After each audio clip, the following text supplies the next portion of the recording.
There are some things in life that are just that. They're just things. And then there are other things in your life that somehow become part of your story. Bianca was never just a Jeep. She was freedom. She was an adventure. She was the beginning of something I didn't even know that I was looking for. When Bianca first came into my life almost 14 years ago, I couldn't have known where she would eventually take me. There were trails I had never driven down and mountains that I had never seen. Campsites where I would sit at a fire and realize that there wasn't anything else in the world I'd rather be doing. Some adventures were carefully planned, others started with a little more than a full tank of gas and a thought. She carried me through mud, across rocks, through creeks, up mountains, down forgotten forest roads, and into places where most people will never see from the pavement. Sometimes she'd come home clean, but usually she didn't. And somehow every scratch, every little dent, and every layer of Georgia or Tennessee mud became just another character and a chapter in our story. But when I look back on it now, I realize the best memories weren't really about the trails. They were about everything that happened along the way. The people, the conversations, the laughter, the campfire, and the sunsets.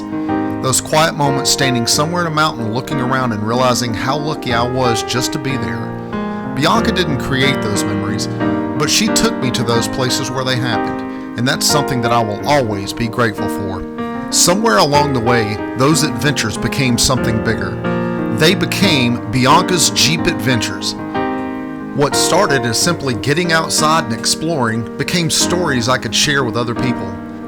People came along for the rides. They watched the trails, they watched the adventures, and some of you even became part of our stories yourselves.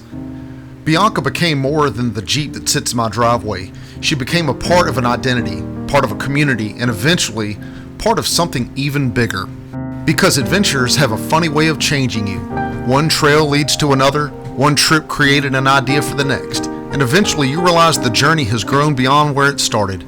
Bianca's Jeep Adventures helped lead me here to Adventure On Overland. A new chapter, new trails, new places, new adventures, but I'll never forget where it all started, with our old green lady Bianca. So this isn't really a goodbye, because you don't say goodbye to memories, you carry them with you. Every trail, every campsite, and every sunrise, every ridiculous decision to keep going just a little farther down that road when common sense would probably suggest that you turned around. Those memories aren't going anywhere. So Bianca, thank you. Thank you for every mile, thank you for every trail, and thank you for every adventure. Thank you for taking me places I would have never seen otherwise. Thank you for the friendships made along the way. Thank you for the stories, and most of all, thank you for the memories. You were never just a Jeep, you were the beginning, and no matter where the road takes me from here, you'll always be part of my adventures.